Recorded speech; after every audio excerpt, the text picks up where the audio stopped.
Selamat pagi adik-adik. Kita masuk di topik mekanisme sesar anjak ya. Baik, pertama-tama sebelum kita mendiskusikan sesar anjak, kita refresh dulu terkait dengan konsep strain. Jadi strain ini kalau di dalam teknik sipil artinya disebut sebagai regangan ya. Ini merupakan produk deformasi yang dialami batuan ketika batuan tersebut terkena stres. Nah, stres ini di dalam teknik sipil disebut sebagai tekanan. Baik, jadi ada tekanan, ada regangan. Tetapi nanti di geologi kita mengenal stres ini tidak melulu tekanan ya. Jadi ada konsepnya stres yang bersifat tidak menekan juga ada ya. Nah, jadi apa namanya, ada sedikit perbedaan, tetapi nggak masalah ya. Yang penting nanti kita apa namanya, coba memahami dari perspektif geologi terlebih dahulu. Baik, nah ini di dalam gambar ini, kalau kita lihat apa namanya, ketika suatu batuan terkena stres yang bersifat tension, meregang ya, sebelah gambar sebelah kiri ini. Jadi kalau di geologi stres ada yang bersifat tegangan gitu ya. Jadi menekan keluar gitu ya. Jadi dia menarik keluar. Nah, ini ketika stress tension stres yang bersifat meregang ini diberikan pada suatu batuan, maka batuan tersebut akan mengalami pemanjangan extension ya. Nah, extension di sini apa namanya? Kalian bisa lihat ya. Jadi panjang mula-mula sekian ya, kemudian dia apa namanya? Bertambah panjang di sini ya. Nah, jadi kalian lihat ada penambahan panjang. Kemudian kalau kalian perhatikan lagi ketika stres yang diberikan bersifat menekan, nah ini stres yang betul-betul menekan ya, kita menyebutnya sebagai compressive stress, compression.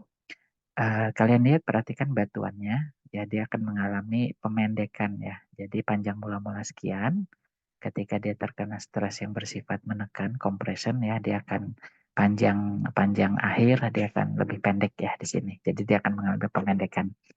Nah, produk struktur geologinya, kalau kalian perhatikan, kalau stres bersifat tension, ya deformasi yang memberikan stres yang tension, dia akan menghasilkan sesar normal, ya sesar turun. Sementara kalau stres yang bersifat compression, menekan, ya dia akan menghasilkan struktur geologi berupa sesar naik ya di sini. Oke, itu ya pengantar kita. Nah, kemudian masih terkait dengan strain, ini kalau kita perhatikan ya lebih lanjut, strain jadi apa namanya bisa bersifat memanjang ya maupun memendek atau kontraksi. Nah, kita biasanya menyatakan satuannya sebagai persen. Ya, jadi berapa persen sih memanjang, berapa persen memendek gitu ya. Oke, nah ekstensi ya di sini pemanjangan ini terjadi ketika ada penambahan ruang ya umumnya menghasilkan sesar normal, cirinya ada gap ya di sini ada penambahan ruang. Sementara kalau kontraksi memendek ya di situ ini terjadi akibat ruangannya menyempit. Cirinya apa? Ada overlap ya dan ciri yang lain strukturnya berupa sesar naik atau sesar anjak ya. Nah, jadi ini yang harus kita pahami bahwa struktur itu merupakan produk dari perubahan ruang yang dialami oleh batuan. Ruangan ini bisa bertambah lebar, bisa bertambah sempit ya, bisa memanjang, bisa memendek akibat adanya deformasi. Nah, untuk itu kemudian batuan harus menyesuaikan dirinya sendiri ya. Jadi kalau ruangannya memendek ya dia harus apa namanya? um, menghasilkan sesar-sesar anjak. Yang penting intinya dia memendek ya. Sementara ketika ruangannya bertambah luas, maka batuan bisa melakukan lengthening memanjang gitu ya di situ dengan struktur berupa sesar-sesar normal. Nah, untuk perhitungan strain ya dalam persen kalian bisa perhatikan di sini. Uh, jadi panjang mula-mula ya itu 120 L0, sementara panjang akhir 132 ya. Nah, jadi apa namanya? Ini kalau kita bagi sekitar 1,1 atau kurang lebih dia memanjang 10%. Ya, tahunya gimana? Nah, 132 dikurang 20 kan 12 ya. Jadi ada pemanjangan 12 meter. Padahal panjang mula-mula kan 120 meter. 120 meter bertambah panjang 12 meter, berarti kan nambah panjangnya berapa? 10% ya. Nah, atau dia disebut sebagai 1,1. Kalau kalau strain, rasio strainnya S-nya sama dengan 1, itu tidak ada perubahan ya. Artinya LF, panjang panjang akhir sama panjang mula-mula L0 itu sama ya, 1. 1 itu artinya kalau dalam hal ini 120 bagi 120. Nggak nambah panjang kan?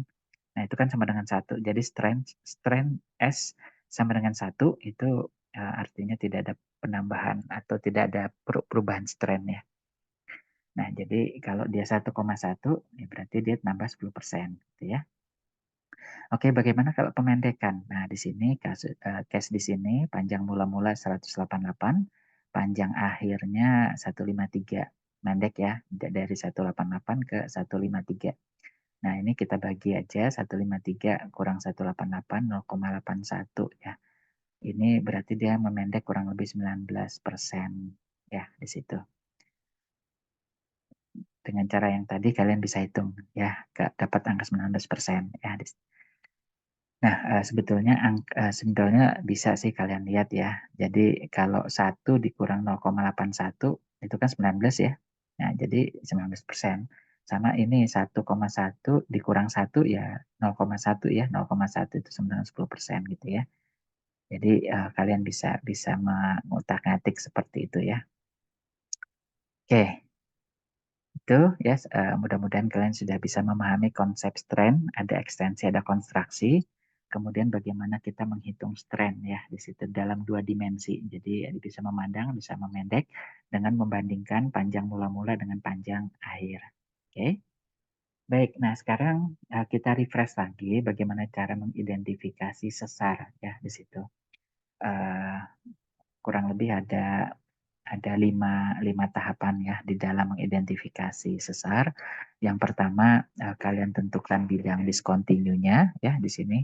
Jadi yang pertama kalian bikin bidang discontinue. Jadi kalau saya gambarkan di sini, langkah pertama ini ya. Nah, bidang discontinue itu kan bidang yang memutus ya. Discontinue kan memutus.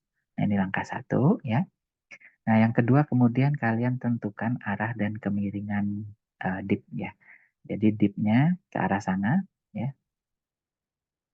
Dipnya dip dari bidang sesarnya ke kanan ya di situ.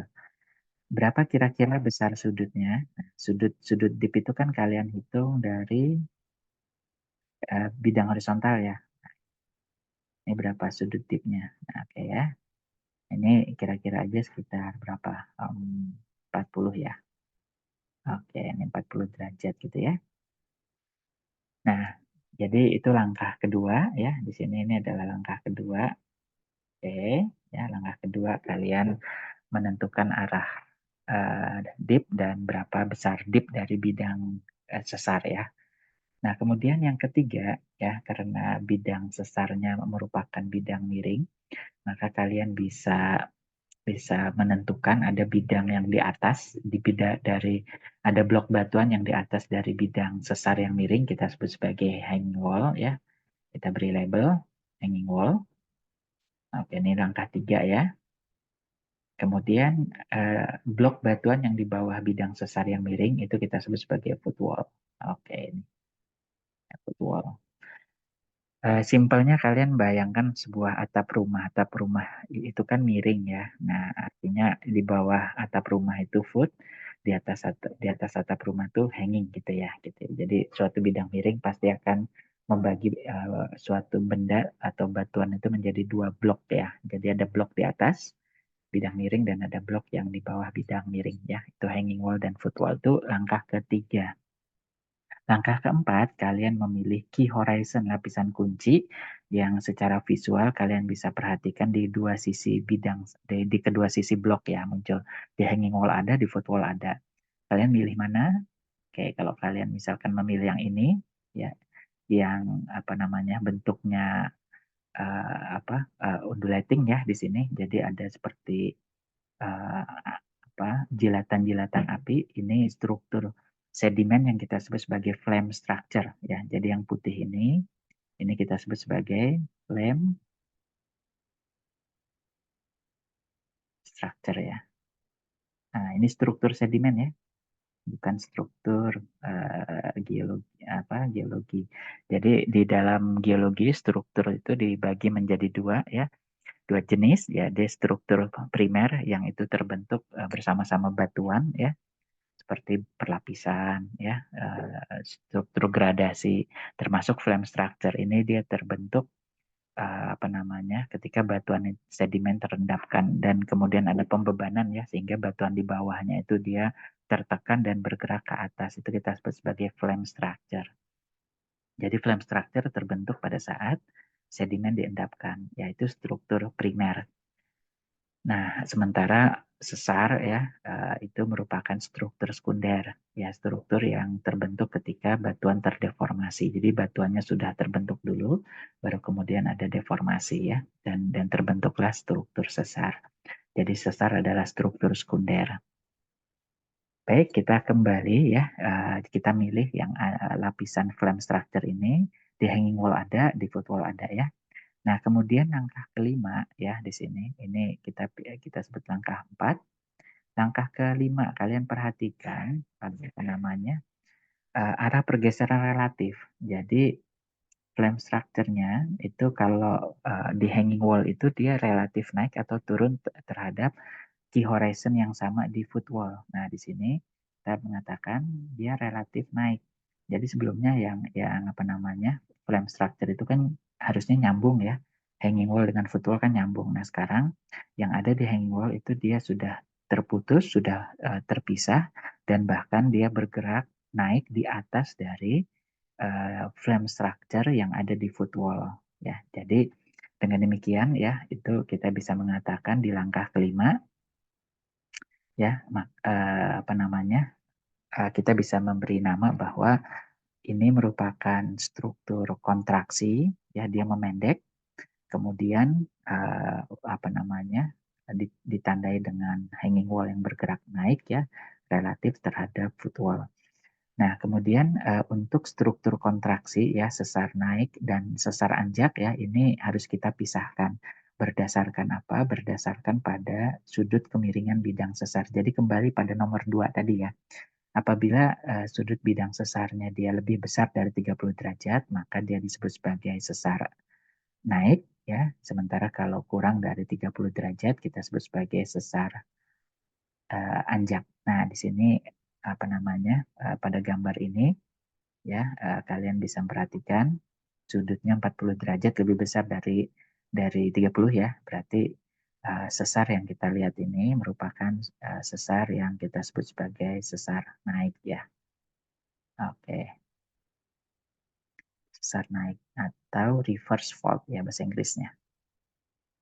Oke, jadi demikian langkah-langkah untuk menentukan mengidentifikasi jenis sesar, terutama sesar yang diakibatkan oleh pergeseran pada sepanjang dip ya. Baik itu dia menuruni dip dari bidang sesar atau dia menaiki dip bidang sesar seperti pada gambar ini. Itu kita sebut sebagai dip slip ya, sesar dip slip, pergeseran pada bidang dip sesar. Nah, ini teknisnya ya, langkah-langkahnya untuk menentukan mengidentifikasi jenis sesar. Oke, semoga cukup jelas. Saya clear dulu. Kita lanjut ya. Maaf, putus. Saya kembali lagi. Oke. Baik, nah ini sama ya. Jadi kalau misalkan uh, ditanyakan ini sesar naik atau sesar anjak ya, langkah-langkah tadi bisa kalian ulangi ya. Jadi pertama kalian tarik dulu bidang diskontinunya, langkah pertama ya. Nah, bidang diskontinunya di sini. Nah, oke, ada beberapa bidang diskontinu ya, kita ambil di situ. Langkah satu ya, bidang diskontinu satu. Langkah duanya apa? Ya, kita menentukan dip dari bidang sesar ya, bidang sesarnya miring kemana, dan kemudian berapa besar dipnya. Oke, langkah dua, bidang sesarnya miring ke sana ya, ke kiri ya, kemudian besar dipnya kalian bisa ngitung besar dipnya dari bidang horizontal. Nah, ini kurang lebih sekitar 20 derajat ya. 20 atau 25, mungkin 25 ya, kira-kira ya 25. Oke, itu langkah 2 ya, ini kita sebut sebagai langkah 2. Oke, langkah 2. Langkah tiganya apa? Langkah tiganya kita memberi label ya pada blok yang di atas bidang sesar, kita sebut sebagai hanging wall ya. Kemudian blok di bawah bidang sesar kita sebut sebagai foot wall. Oke, itu langkah 3 ya. Oke, langkah keempat ya, kalian mencari key horizon. Oke, key horizon-nya kalau saya akan memilih ini. Oke, yang ini ya. Nah, ya lapisan ini. Jadi apa namanya? Saya akan ambil ini sebagai key horizon ya. Jadi lapisan perselingan tipis-tipis ini ya, key horizon. Oke, kemudian langkah keempat ya, kita menentukan key horizon kita ini yang ada di hanging wall bergerak relatif naik atau turun. Nah, di sini dia bergerak relatif naik ya. Jadi key horizon yang di atas dengan yang di bawah ini kan sudah terpisah oleh sesar ya. Karena sesar itu bidang diskontinu yang memisahkan atau menggeser lapisan batuan ya. Nah, ini kalau kalian perhatikan, yang blok hanging wall sudah bergerak naik ke atas ya. Jadi dengan kata lain, ini kalau masuk di kelima, ini adalah sesar akibat kontraksi memendek. Dia bisa sesar naik, bisa sesar anjak. Nah, sekarang penentuan namanya naik atau anjak ditentukan oleh apa? Ditentukan oleh besaran dip ya, besaran dip yang ini. Nah, jadi karena dia 25 derajat, maka kita menyebutnya ini sebagai sesar anjak ya. Oke. Oke, itu langkah keenam ya. Clear? Oke, gampang ya. Oke, itu uh, bisa diikuti ya. Jadi saya ulangi lagi langkahnya. Jadi yang pertama kalian tarik dulu bidang diskontinu ya. Yang kedua kalian tentukan ya kemiringan bidang sesarnya, arahnya kemana dan besar dipnya berapa. Yang ketiga ya, kalian beri label hanging wall dan foot wall ya, hanging wall di atas bidang sesar, foot wall di bawah. Yang keempat, kalian cari key horizon ya. Ini saya ambil yang perlapisan, kalian ngambil yang lain boleh. Kemudian ya kalian bisa masuk ke langkah kelima itu key horizonnya yang ada di hanging wall bergerak naik atau turun terhadap key horizon yang sama sambungannya ya yang ada di foot wall. Nah, dalam kasus gambar ini dia bergerak naik ya, sehingga kita harus menentukan nama. Kalau naik itu bisa sesar naik, bisa juga sesar anjak. Itu langkah keenam, yaitu menentukan dia sesar naik atau anjak berdasarkan sudut dipnya ya. Kalau kurang dari 30, dalam contoh gambar ini dipnya hanya 25 derajat, berarti kurang 30, maka namanya adalah sesar anjak. Itu langkah keenam terakhir ya, identifikasi sesar. Jadi kita beri nama dia sesar anjak atau thrust fault ya. Oke, mudah-mudahan clear.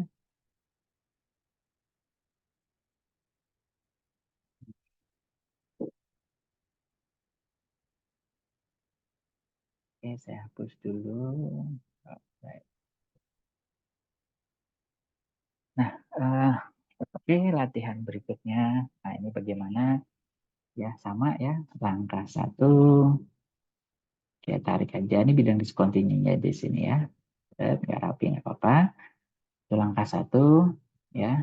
Kemudian langkah dua, kalian tentukan arah kemiringan dip. Ya, dia miring ke kiri. Besar dipnya berapa? Ini bidang horizontal, ya. Kemudian kalian tentukan ya sudut yang dibentuk garis horizontal dengan garis sesar kalian ya. Nah, ini kurang lebih 50 ya. 50 di sini. 50 derajat ya. Oke, sudutnya 50 derajat itu langkah dua ya. Ini langkah dua. Langkah ketiga, kalian memberi label foot wall dan hanging wall ya. Hanging wall di atas bidang sesar, foot wall di bawah bidang sesar. Oke, itu langkah tiga. Langkah empat, kalian mencari key horizon. Key horizon kalian yang mana nih? Kalau saya kan ngambil yang abu-abu ya. Yang yang mana nih kita ambil ya? Hmm. Oke, misalkan yang ini gitu ya. Ini dengan yang ini misalkan nih. Ya. Oke, ini key horizon kita ya. Kemudian langkah kelima, kalian tentukan key horizon yang di hanging wall-nya naik atau turun terhadap key horizon yang ada di foot wall. Kalau ini key horizon-nya dia ada bergerak naik ya, sehingga kita masuk ke langkah keenam, ini sesar naik atau sesar anjak ya. Nah, kuncinya ada di besaran dip-nya tadi ya. Karena dip-nya dia 50, maka dia lebih besar dari 30, kita akan menyebut dia sebagai sesar apa? Sesar naik ya, reverse fall. Oke, bisa diikuti langkah-langkahnya ya. Oke, demikian. Kemudian kita baik. Nah, bagaimana cara menentukan sesar naik dan sesar anjak? Jadi sebetulnya ada tiga kriteria ya. Jadi yang pertama apa namanya sudut kemiringan dari bidang sesar. Jadi kalau sesar anjak itu threshold, dia umumnya sudutnya hanya 30 atau lebih kecil dari 30 derajat. Kalau sesar naik ya itu dia lebih besar dari 30 derajat. Nah, tapi kadang-kala di lapangan kita bisa pakai batas 45 derajat. Tapi batas 45 derajat ini nggak ada acuannya ya. Kalau referensi mengatakan 30 derajat. 45 itu hanya untuk praktikal di lapangan ya. Nah, oke. Nah, itu apa nah kemudian eh, dari sisi nama ya, dari sisi nama kalian dari bahasa Inggris ya, kalian harus bisa memahami anjak itu thrust ya, thrust tuh dorong, dorong ya thrust. Jadi kalau sudutnya landai, kalian kan gampang tuh dorong, kayak kalian dorong apa namanya suatu benda lemari gitu ya, naik pada bidang miring. Kalau bidang miringnya landai kan kalian bisa dorong naik kan, nah itu thrust gitu ya, dorongan. Sementara kalau reverse ya, reverse ini dia membalik gitu ya, reverse. Reverse. Jadi kalau kalau kalian pernah naik apa nyetir mobil ya, berkendara, driving mobil, kalian akan mengetahui bahwa pada gearbox ya, gigi transmisi ya, itu kan ada simbol R ya. R itu reverse, mundur ya. Jadi kalau kalian ingin memundurkan mobil, kalian harus memasukkan transmisi atau gigi mobil itu pada posisi R, reverse mundur. Nah, ini memudahkan kalian untuk memahami aspek kedua, yaitu asal mula atau origin. Jadi sesar anjak itu merupakan sesar baru. Jadi sesar anjak. Jadi kalau kalian nggak punya sesar pada suatu batuan, kemudian batuan ini terkena gaya kompresif, ya stres kompresif, sehingga terjadi deformasi yang strength-nya bersifat kontraksi ya, memendek, maka sesar yang terbentuk itu akan sesar anjak ya. Ini sesar yang jadi dia betul-betul baru terbentuk. Tapi kalau misalkan sudah ada sesar normal ya di situ, pada batuan kalian sudah sesar normal, kemudian artinya apa? Bahwa batuan itu sebelumnya sudah terkena deformasi yang bersifat tension ya, meregang. Sehingga strength-nya dia bersifat ekstensi, memanjang ya, sehingga dengan menghasilkan sesar normal. Nah, apabila dia kemudian mengalami apa namanya perubahan stres, jadi stres yang dari tension bersifat berubah menjadi kompresif, maka sesar-sesar normal yang sudah ada sebelumnya ini akan uh, bergerak terbalik, reverse ya, reverse. Jadi sebelumnya gerakannya turun, gerakannya berbalik menjadi naik.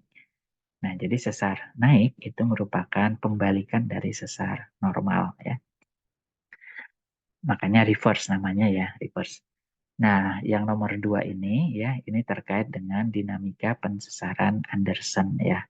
Jadi Anderson ini mengatakan sesar anjak, hanya sesar anjaklah yang bisa terbentuk di alam ya.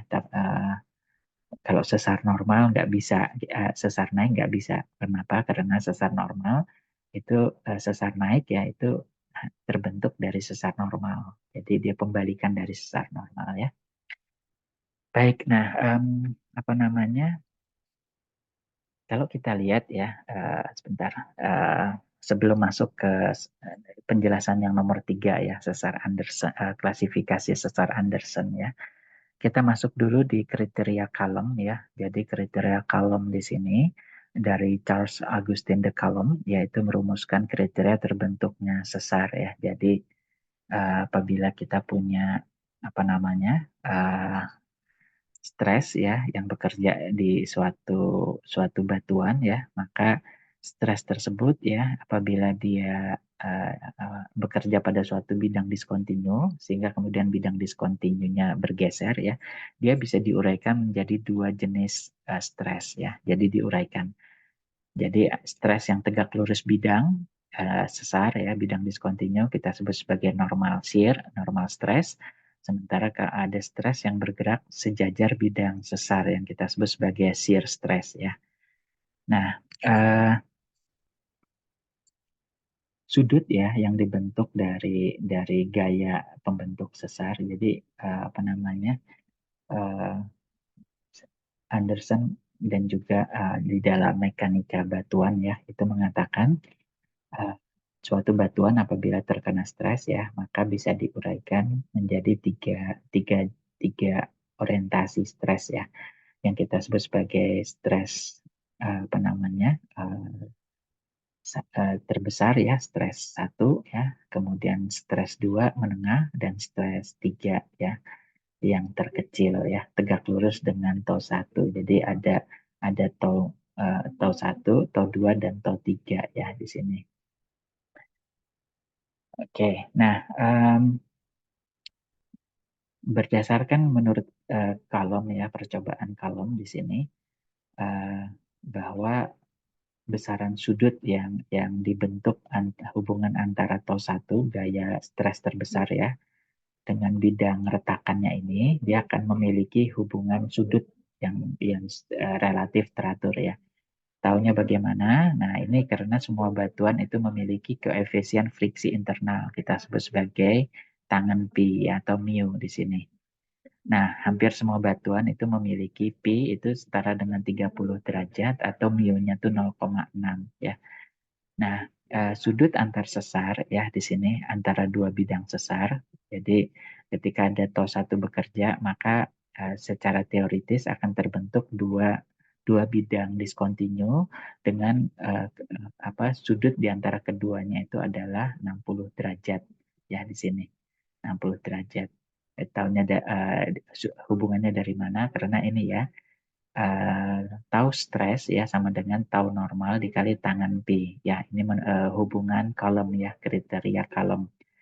Jadi karena tangan pi-nya ini 30 derajat ya di sini atau 0,6 ya, maka uh, para ahli kemudian mengatakan ya di situ. Jadi sudut antar sesar itu ya theta ya sudut theta itu 45 plus 15 ya jadi kurang lebih 60 derajat makanya hubungan apa namanya sudut antar bidang sesar itu akan terbentuk 60 derajat ya jadi tau satu ya itu dia akan berada pada sudut lancip ya sudut 60 derajat sementara tau 3 nanti akan berada pada sudut tumpul karena kalau kalian di sini ini akan menjadi 120 ya. Jadi nah di sini kan dia akan menjadi 120 ya. Sorry, 120 derajat ya. Nah, jadi ini adalah tau 3 ya. Jadi tau 3-nya ada di sini. Tau 3. Jadi tau 3 itu tau terkecil, dia berada pada sudut tumpul, sementara tau 1 dia berada pada sudut lancip ya. Oke, nah ini kemudian pemahaman ini kita bawa untuk memahami kriteria Anderson ya. Jadi sesar Anderson. Jadi Ernest Mason Anderson ya dengan 3 publikasinya 1905, 42 dan 51 ini mengusulkan apa namanya identifikasi sesar berdasarkan aspek dinamik ya. Jadi uh, beliau mengacu juga pada percobaan kolom gitu ya. Nah, itu dengan sistem triaksial, dengan ketentuan tau 1 lebih besar dari tau 2, lebih besar dari tau 3. Jadi, stres yang bekerja di alam itu dia bekerja dalam sistem triaksial ya. Nah, sehingga kemudian apa namanya ada 3, tau 1, tau 2, tau 3 dengan ketentuan tau 1 lebih besar dari tau 2, lebih besar dari tau 3 ya dan kemudian masing-masingnya bersifat tegak lurus satu sama lain ya di situ. Jadi TOS 1 tegak lurus TOS 2, TOS 2 tegak lurus TOS 3, TOS 3 tegak lurus TOS 1. Ya, itu kriteria pertama ya. Nah, kemudian kriteria atau aspek kedua dari klasifikasi Anderson, permukaan bumi merupakan free surface dalam arti tidak ada shear stress. Konsekuensinya tidak ada shear stress, salah satu stres akan tegak lurus permukaan bumi ya. Nah, kemudian dengan menggunakan kriteria Coulomb ya, maka sudut antar sesar yang mungkin terbentuk itu 60 derajat ya, bukan 30. Ini saya coret dulu 60. Ini 60 ya. Oke. Nah, dengan demikian ya, jadi kalau kita lihat di sini, sesar normal terjadi kalau TO 1 tegak lurus, permukaan bumi ya, TO 3-nya dan TO 2 sejajar dengan permukaan bumi, maka terbentuklah sesar normal ya di sini. Kalian perhatikan, ini ada dua sesar normal, membentuk graben ya, dengan sudut antara keduanya 60 derajat ya di sini. Jadi apa namanya? Itu menurut mengikuti kriteria Anderson ya. Jadi kita bisa menuliskan ini agak slow. Oke. Nah, di sini. Ini 60 di sini ya. 60. Sementara di sini berapa?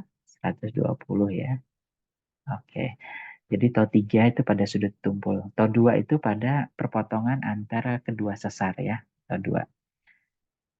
Itu jadi konsep geometri ini penting ya untuk memahami klasifikasi Anderson. Jadi TO 1 vertik, TO 1 selalu berada pada sudut lancip ya yang dibentuk oleh dua bidang sesar. TO 3 pada sudut tumpulnya, TO 2 pada pertemuan bidang sesar ya. Oke. Nah, jadi sesar normal ketika TO 1 dia vertikal. Bagaimana dengan sesar naik, sesar anjak? Kita nggak mengenal sesar naik ya. Mengapa? Kalian perhatikan di sini ya, karena TO 1 atau 3-nya vertikal, TO 1 dan TO 2 horizontal. Jadi menurut Anderson ya, dengan aspek nomor 2-nya salah satu stres tegak lurus. Nah, sekarang gantian stres yang tegak lurusnya TO 3 ya. Maka kalian akan memiliki TO 1 dan TO 2 yang horizontal. Maka kalian akan memiliki ya sudut 60 di sini ya, arah datangnya TO 1, sementara sudut 120 di arah vertikal ya, karena arah datangnya TO 3. Nah, 60 derajat ini kan kalau kalian bagi dua kan 60, 30 kan? Jadi ini hanya 30 ini. Ya, ini 30 di sini ya. Oke. Itulah mengapa menurut Anderson, ya klasifikasi Anderson, sesar anjak itu hanya sesar anjak yang bisa terbentuk di alam, ya. Kenapa? Karena kalau sudutnya lebih besar dari 30 derajat itu berarti kita apa namanya TO satunya nggak mungkin lagi horizontal ya di situ, karena kalau TO 1 horizontal dia akan membentuk maksimum sudutnya 30 derajat gitu ya untuk sesar anjak saja.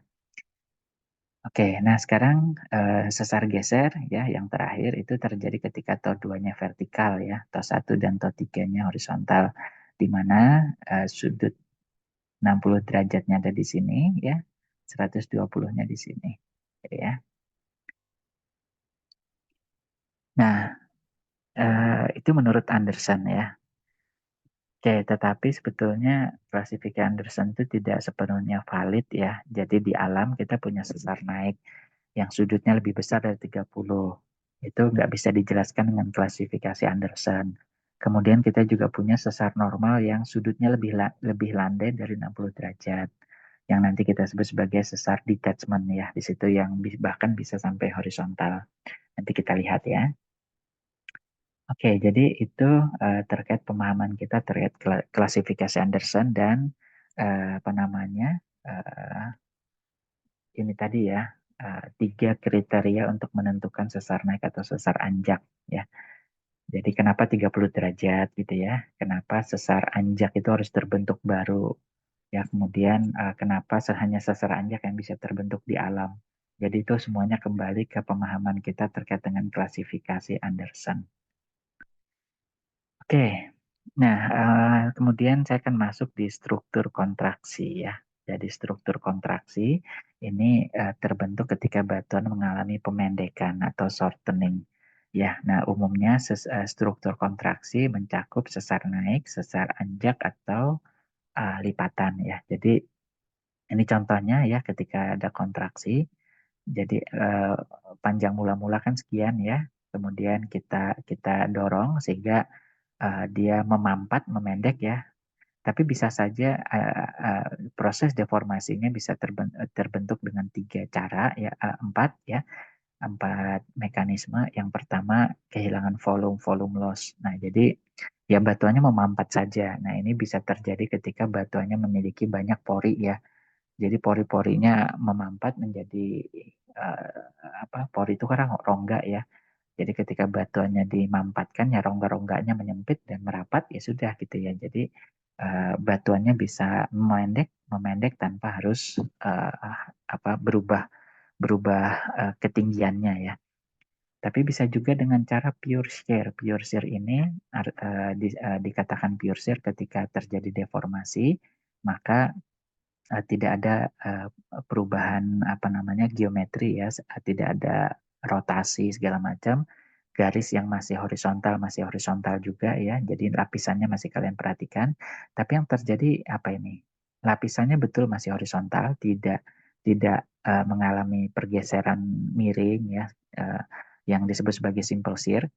Nah, dia bidang perlapisannya masih horizontal, tetapi kalian perhatikan ada penambahan ketebalan. Jadi dia memendek ke arah lateral, tetapi memanjang ke arah vertikal. Nah, ini yang kita sebut sebagai pure shear ya. Jadi lapisannya tambah tebal. Kok bisa? Nah, bisa ya. Jadi apabila perlapisannya bersifat elastis ya. Kemudian ada buckling. Buckling ini dia akan menghasilkan lipatan ya. Jadi kalian melihat ini dia bentuk serangkaian lipatan atau dia menghasilkan serangkaian sesar-sesar anjak ya. Nah, itu adalah struktur kontraksional. Namun, ya, struktur kontraksional bisa juga dibentuk oleh sesar normal. Selama apa? Ada syaratnya. Terjadi kontraksi. Kontraksi itu kan pemendekan. Coba kalian perhatikan kedua gambar ini ya. Jadi, yang di kiri ini, ya, nah di sini ya, kalian bisa perhatikan. Uh, Mula-mula dia, yang di hanging wall-nya kan gini ya. Nah, ini hanging wall ya. Nah, nyambung ya dia. Tapi kemudian ya blok yang di hanging wall kan bergerak turun ke sini. Nah, berdasarkan pada pergerakannya ya, jadi blok hanging wall bergerak turun, menuruni dip dari bidang sesar, ini kita sebut sebagai sesar normal kan? Ya, sesar turun. Tetapi apa yang terjadi? Ya, dia sebetulnya malah memendek ini ya. Jadi kalau kalian perhatikan ya, ujung dari ujungnya kan sekarang ada di sini ya. Jadi dia dia malah sebetulnya malah memendek ini ya, malah memendek. Jadi kalau kalian perhatikan dia dia dimampatkan sebetulnya ya. Jadi bukan bukan mengalami pemanjangan, dia malah memendek di sini ya. Nah, ini yang kita sebut dia mengalami kontraksi. Awal mula kan panjangnya di sini ya. Jadi panjangnya dia katakanlah di sini ya, ini panjangnya, panjang mula-mulanya kan ada di sana tuh, sana ya. Nah, sekarang ini segini ya. Nah, terus kemudian ketika ketika dia di uh, apa namanya setelah deformasi, LF-nya cuma segini doang nih, LF panjang mula-mula. Sementara panjang panjang awal panjang mula-mulanya segini ya. LF-nya cuma lebih pendek ya. Nah, ini kita sebut sebagai kontraksi ya. Oke, kemudian ini contoh yang lain sebelah kiri kanan ya. Ini juga dia mengalami pemendekan ya. Jadi walaupun gerakannya dia normal ya, jadi dia bidang hanging wall-nya bergerak turun ya, menuruni bidang dip. Jadi sesar normal itu terjadi ketika hanging wall bergerak menuruni bidang sesar ya. Tetapi tidak semua hanging wall yang bergerak menuruni bidang sesar itu akan membuat batuan mengalami memanjang, ekstensi. Enggak, ya di dalam kasus ini dia justru menjadi apa namanya mendek ya di situ. Oke, oke, mudah-mudahan konsepnya bisa dipahami ya, cukup cukup rumit juga tapi pelan-pelan ya. Jadi kalau volume batuannya memendek, memampat, ya dia kontraksi. Nah, kalau seperti ini kita sebut sesar apa? Sesar normal nggak bisa ya, karena sesar normal dia harus mengalami pemanjangan.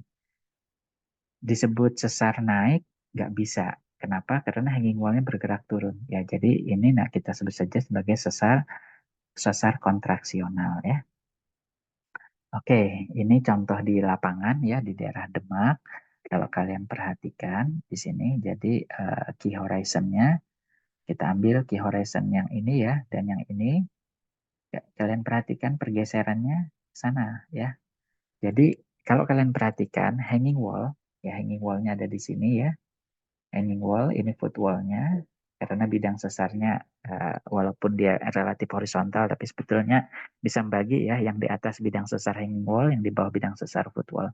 Kalian perhatikan hanging wall-nya bergeser menaiki bidang sesar. Jadi ini sesar apa? Sesar anjak. Karena bidang sesarnya landai ya. Nah, sesar anjak. Oke. Tapi apakah dia bisa disebut sebagai sesar anjak? Kalau kalian perhatikan, yang terjadi di sini sebetulnya memanjang ini ya. Jadi uh, semua batuan di sini mengalami pemanjangan. Jadi ketika misalkan lapisan hanging wall-nya kalian plotkan di sini gitu ya. Oke, ya. Awal mulanya panjangnya kan segini nih. Ada di sini dan di sini misalkan ya. Jadi panjangnya segini nih. Nah, saya tarik sini. Nah, ini panjang mula-mula nih, L0 ya, sini. Nah, tapi kemudian ya yang terjadi adalah sekarang ujungnya ada di sana nih, ya setelah bergeser. Berarti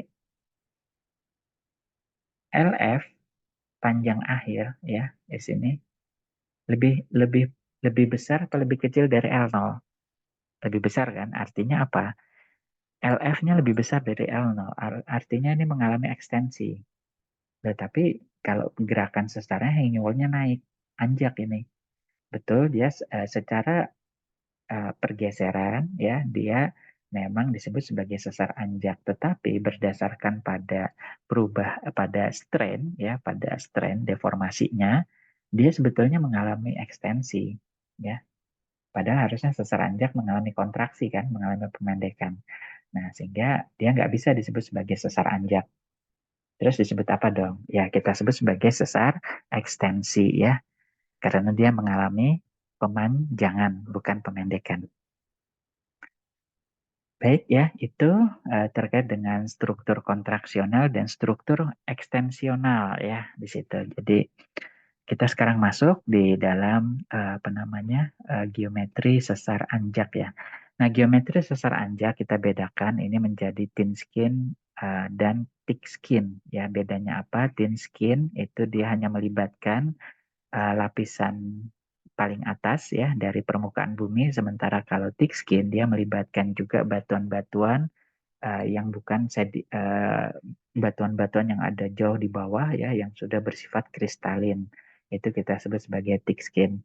Kemudian geometri yang kedua ini kalian harus memahami konsep ram flat ram ya di sini. Jadi flat itu bidang diskontinu yang posisinya horizontal, ram itu bidang diskontinu yang miring ya, yang memotong lapisan, flat itu kembali lagi flat, kemudian ram lagi, kemudian flat lagi ya. Nah, biasanya flat itu terjadi mengambil pada perlapisan yang memiliki kompetensi yang lemah, yang kecil. Jadi dia mudah terdeformasi. Misalkan seperti lempung gitu ya. Nah, sementara kalau RAM itu terjadi pada batuan yang kompeten, yang susah untuk di deformasi, seperti misalkan batu gamping, batu pasir ya. Jadi lapisan-lapisan yang keras itu cenderung membentuk RAM, sementara lapisan-lapisan yang lunak itu cenderung membentuk flat. Oke, jadi dua itu ya, thin skin, thick skin, kemudian kalian juga memahami konsep RAM, flat RAM ya. Nah, ini misalkan kalian punya data geologinya hanya di permukaan, kalian punya lipatan gitu ya. Jadi ada lipatan itu kan ada puncak ya, kemudian ada sayap nih ya di dua sisi. Kemudian kalian memiliki data sumur ya. Jadi batuan yang tersingkap di permukaan ini ternyata dijumpai juga di data sumur ya. Jadi di sini kalian punya basement, batuan kristalin ya. Kemudian di sini ada batuan berumur trias yang putih, jura yang abu-abu, kapur yang putih lagi gitu ya, di mana yang trias ini dia evaphorit, halit ya, batu garam, sementara jura dan kretasius ini batu gamping. Nah, kemudian ini bagian atasnya Miosen yang apa di yang titik-titik ini ya, ini Miosen yang disusun oleh batuan flis. Flis itu perselingan pasir dan lempung ya. Oke, nah di sini kalian bisa memecahkan problem ini dengan dua cara thin skin atau thick skin. Kalau thin skin ya, kalian tidak melibatkan basement, batuan kristalinnya nggak dilibatkan. Basement itu merupakan batuan tua yang sudah bersifat kristalin ya, entah karena magmatisme atau karena metamorfisme ya. Nah, jadi yang terlibat hanya batuan sedimen yang di atas dari basement saja ya. Nah, ini kalau kalian perhatikan ya, thin skin seperti ini. Jadi kalian bikin konsep flat, tram, flat ya. Nah, kemudian kalian rekonstruksikan seperti ini. Nah, kalau thick skin gimana? Thick skin ya kalian bikin lipatan di sini ya, lipatan. Kemudian kalian bikin sesarnya itu ada di basement ya di sini. Nah, mana yang akan kalian pilih ya di dua opsi ini, mau thin skin atau thick skin? Kalau thin skin ya shorteningnya ini bisa sampai 19 km, sementara kalau thick skin dia lebih sedikit ya perubahan apa namanya deformasinya. Nah, ketika dikembalikan ya, jadi kita bisa melihat panjang mula-mula dengan panjang akhir ya. Nah, sementara kalau di sini juga panjang mula-mula dan panjang akhir. Nah, kalau kalian perhatikan apa namanya di sini kalian akan menjumpai secara stratigrafi ini lebih mudah menjelaskan yang thin skin. Kenapa? Ya, stratigrafinya masih normal ya. Jadi ini flis yang Miocene, kemudian ini batu gamping Cretaceous, kapur, ini batu gamping Jura, kemudian ini halit, evaporit, Trias, basement. Stratigrafinya persis sama ya. Nah, sementara kalau kalian bermain thick skin ya, kalian akan terpaksa menambah volume dari ini batuan yang evaporit ya. Triasiknya kalian perbesar di sini volumenya. Sesuatu yang agak susah ya. Jadi atas dasar apa nih menambah volume di sini? Bisa dijelaskan secara geologi tetapi sebetulnya menambah pertanyaan berikutnya ya. Nah, jadi kalau di dalam geologi struktur ya, kalau ada beberapa opsi jawaban, kalian memilih yang paling sederhana, yang tidak menimbulkan pertanyaan berikutnya. Ya, kalau yang model kiri kan gak ada pertanyaan lagi gitu ya, karena ketebalannya masih sama. Ya, tapi kalau sebelah kanan ini muncul pertanyaan berikutnya kan, kenapa ketebalan evaporit yang berumur trias jadi tebal banget gitu ya? Datanya apa? Padahal kan kita nggak punya data juga ya. Ini kan tanda tanya gitu ya, punya lipatan tanda tanya gitu ya. Jadi kita nggak tahu volume volume dari di bawah lipatannya seperti apa gitu ya. Oke, itu. Kemudian kita masuk di geometri sesar anjak di sini. Jadi ada style dan ada assemblage. Styles ya, di sini ada yang bersifat di kalimong ya. Di kalimong ini dia apa namanya membentuk jadi sesarnya hanya ada di apa namanya detachment ya di sini. Jadi dia hanya punya flat saja. Kemudian kita punya fault propagation fault kalau kita punya flat kemudian jadi ram. Nah, di sini ya. Dan ketika setelah flat, kemudian ram, kemudian flat lagi, kita sebut sebagai fault band fault ya. Jadi kalau ini lipatan detachment ya, lipatan terkelupas, décollement itu bahasa Perancis untuk detachment. Detachment itu terkelupas ya bahasa Inggrisnya. Jadi lipatan akibat pengelupasan. Apa yang terkelupas? Nah ini ya, jadi lapisan di atas ini kayak dikelupas gitu ya. Kemudian dia melipat karena mereka dikelupas sambil didorong gitu ya. Nah, ketika sambil didorong itu dia terbentuk ram ya, maka di atasnya terbentuk lipatan. Dan lipatannya kita sebut sebagai lipatan propagasi sesar. Nah, ketika kemudian terbentuk lagi flat setelah ram ya, jadi ram flat, maka terbentuk lipatan di atas flat yang kedua ya, itu kita sebut sebagai lipatan belokan sesar ya, fold bend fold ya. Oke, itu styles ya. Kemudian untuk assemblage ini ada imbricate ya di sini dan ada duplex. Imbricate ini dia susun lapis ya, susun genteng gitu ya. Jadi kalau kalian perhatikan kayak nyusun genteng gitu ya, satu sama lain itu imbrikasi. Ya, imbricate ya imbrikasi. Kemudian ada duplex. Duplex ini dia biasanya saling tumpang tindih. Ya, jadi kalau kalian perhatikan dia akan tumpang tindih nih. Jadi sehingga kita akan punya flat di bawah dan flat di atas ya, dan flat di bawah dan flat di atas ini dia terhubung oleh ram. Nah, ini kita sebut sebagai duplex ya. Duplex itu dia saling tumpang tindih. Oke. Nah, khusus untuk assemblage ya, di sini kita menyebutnya ada sistemnya, ada leading imbricate ya di sini, dan ada trailing imbricate. Bedanya apa? Kalau leading itu ini sebetulnya pertumbuhan sesar anjaknya ya. Jadi sesar anjaknya tumbuh ke depan. Jadi sesar anjak yang aktif itu tumbuh di depan dari yang sudah terbentuk ya. Itu kita sebut sebagai leading. Sementara trailing ini sesar anjak yang aktif terbentuk di belakang dari sesar anjak yang sudah ada. Ya, jadi yang sebelumnya kan terbentuk di depan nih. Yang terbentuk baru malah di belakang. Itu kita sebut sebagai trailing imbricate ya. Sementara kalau duplex, ya duplex ini ada 3 jenis. Kita sebut sebagai hinterland dipping duplex ya. Kalau kita punya apa namanya sesar anjaknya ya, apa namanya kita duplex itu kan kita punya floor truss sama roof truss ya. Jadi flatnya ada 2, kemudian terhubung oleh ram, banyak ram ya di sini. Nah kalau apa namanya dippingnya ke arah hinterland ya, hinterland itu ke kiri ya di sini, ke arah datangnya gaya itu kita sebut sebagai hinterland dipping. Tapi kalau dippingnya menjauhi arah datangnya gaya karena didorong dari kiri ya, dippingnya ke kanan ini. Nah ini kita sebut sebagai foreland dipping complex ya. Itu beda hinterland dippingnya ke arah datangnya gaya, sementara foreland dippingnya ke arah uh, menjauhi arah gaya. Gaya dorongnya kan dari kiri ya, sementara dia dippingnya ke kanan. Itu kita sebut sebagai foreland dipping complex.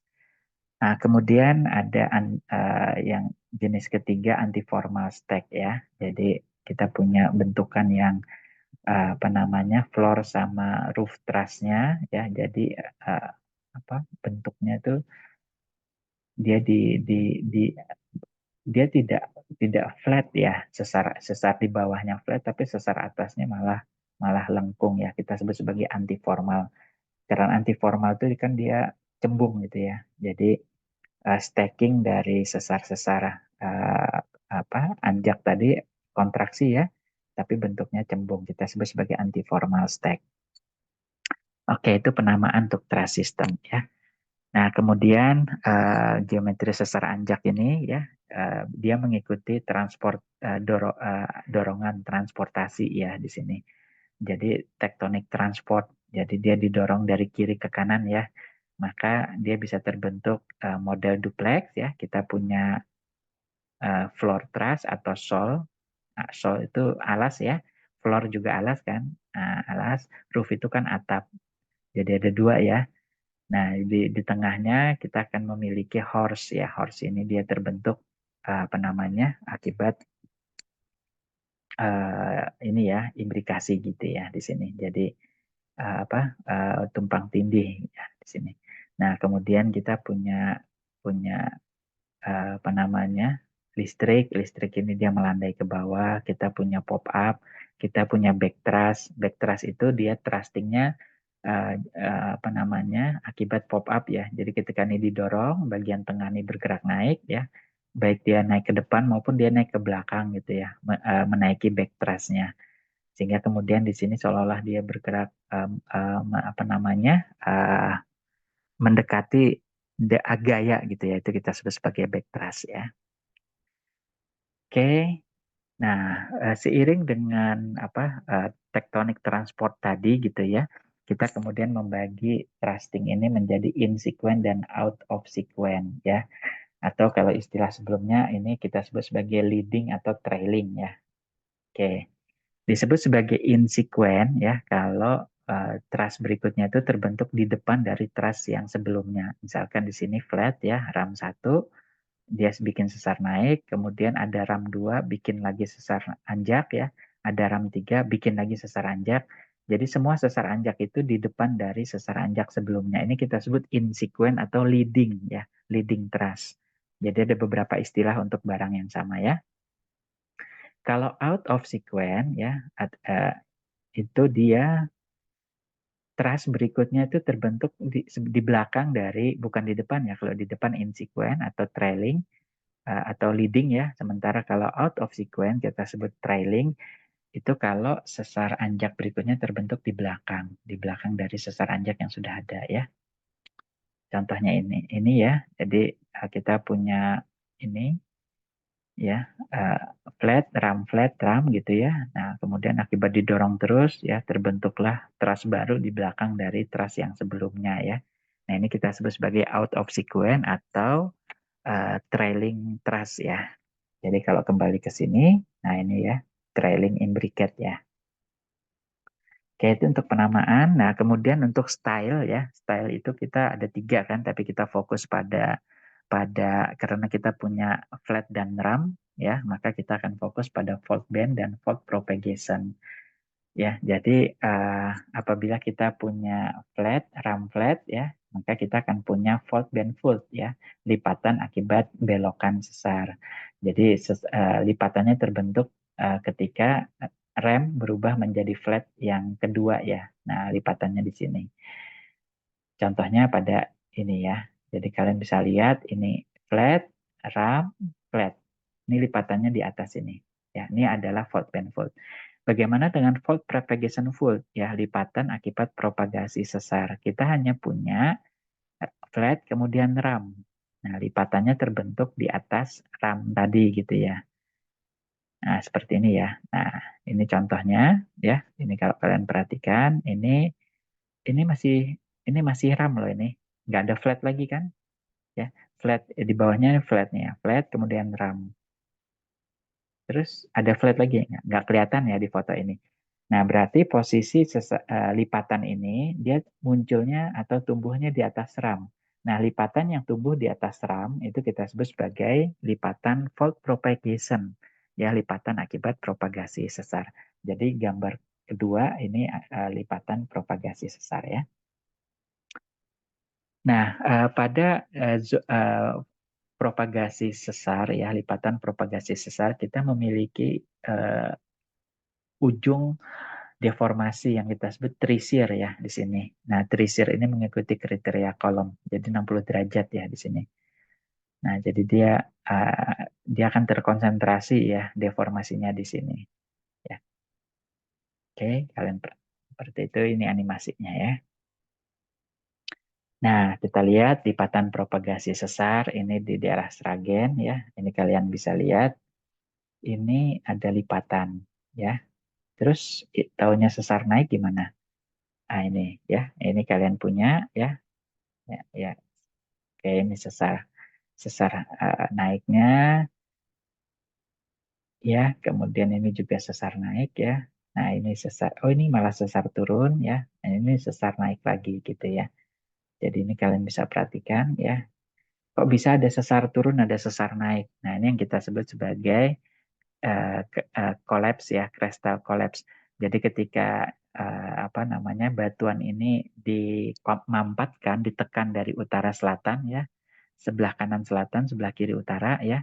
maka dia kan akan shortening, memendek ya. Nah, ketika memendek ya, dia akan terbentuk sesar-sesar anjak ya di sini, sehingga kemudian di bagian tengahnya ini pop up ya. Pop up yang ini kalau kalian perhatikan. Nah, yang ini ya. Ini yang pop up yang ini. Nah, pop up itu dibatasi oleh truss dan back truss ya di sini, dan kadang bagian tengahnya itu ada normal fault karena dia runtuh gitu ya. Pop up ini kan didorong ke atas, jadi kadang ada yang runtuh ke bawah ya. Nah, ini sama seperti kasus di Sragen ini ya. Jadi ini adalah truss, ini back truss ya. Kenapa back truss? Karena kan dia apa namanya, menaiki arah datangnya gaya ya. Kemudian ini crystal collapse ya. Jadi bagian puncak dari anticline ini runtuh ya, collapse ya, sehingga karena dia pop up ya, didorong ke atas, runtuh sehingga menjadi sesar normal. Nah, ini kalau direkonstruksi ya, kita akan punya ram, kemudian akan punya flat ya di sini di Kolemong ya. Oke. Nah, ini di Bayat ya di sini di Gunung Kidul. Ini fotonya. Kemudian kalian bisa lihat nih, ini ada lengkung ya di sini. Nah, ini setelah direkonstruksi ya. Jadi ini juga ram ya, bidang miring ram, kemudian ada lipatan di atas ram. Jadi ini adalah fault propagation fault ya. Jadi lipatan akibat propagasi sesar.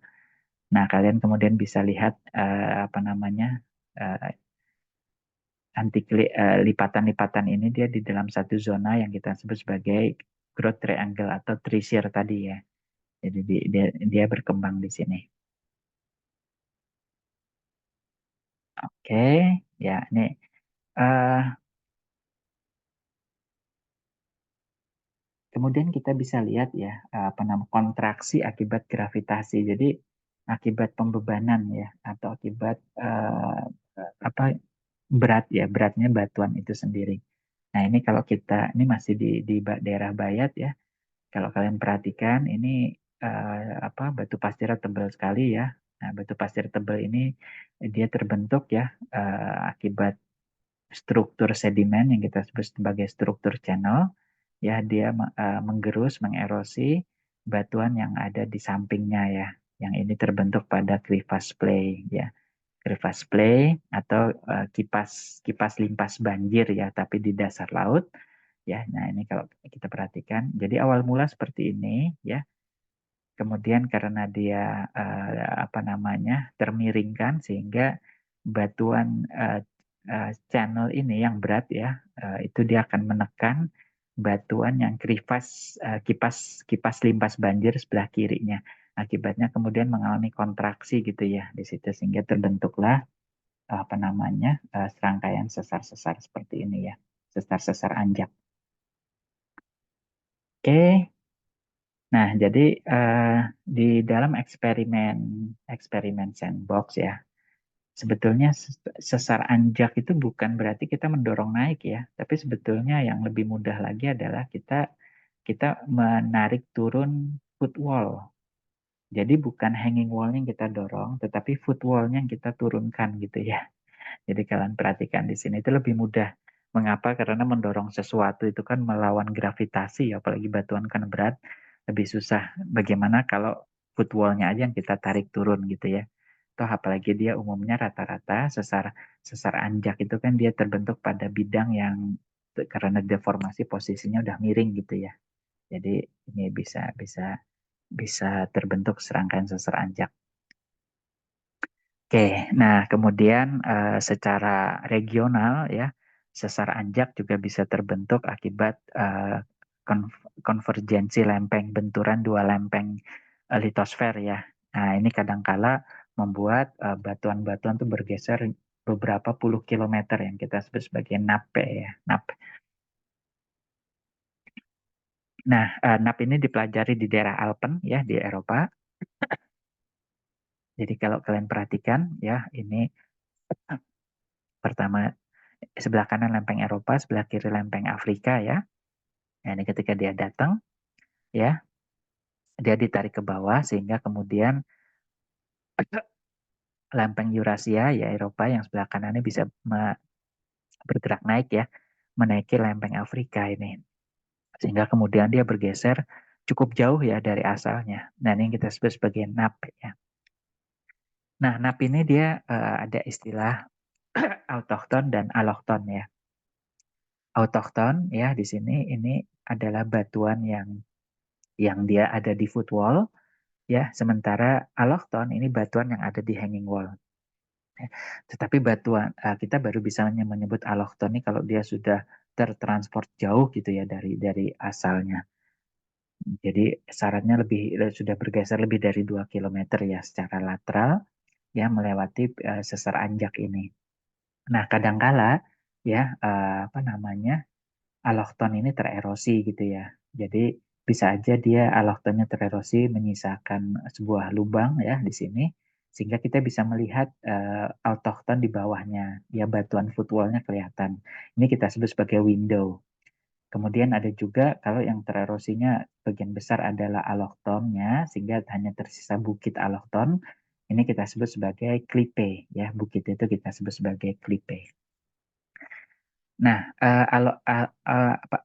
para autochton ini autochton bisa juga disebut sebagai para autochton kalau dia perpindahannya kurang dari 2 kilometer. Begitu juga kalau para allochton ya, kalau perpindahannya kurang dari 2 kilometer ya.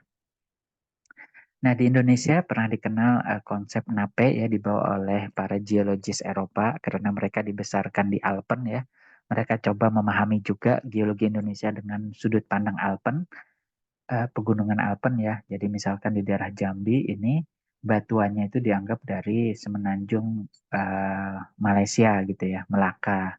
Ya di sini ini sampai ke daerah Jambi. Ya dia ditransport cukup jauh. Nah ini yang disebut sebagai Jambi Nape ya. Konsep ini sekarang sudah ditinggalkan dengan konsep tektonik lempeng yang lebih baru, tetapi kita mengenal bahwa Indonesia pernah masuk di dalam literatur geologi struktur gitu ya, global dunia sebagai contoh nape yang terbentuk di daerah tropis. Jadi nggak cuma di daerah Alpen saja gitu ya, di daerah tropis juga ada nape, yaitu di daerah Jambi ya. Walaupun sekarang para ahli geologi dan tektonik nggak terlalu sepakat dengan konsep ini ya. Sudah ada konsep tektonik lempeng yang sudah menjelaskan lebih baru lagi ya. Baik, itu yang bisa kita pelajari di dalam pertemuan tentang sesar Anjak ini ya. Baik, mudah-mudahan bermanfaat. Selamat belajar. Terima kasih.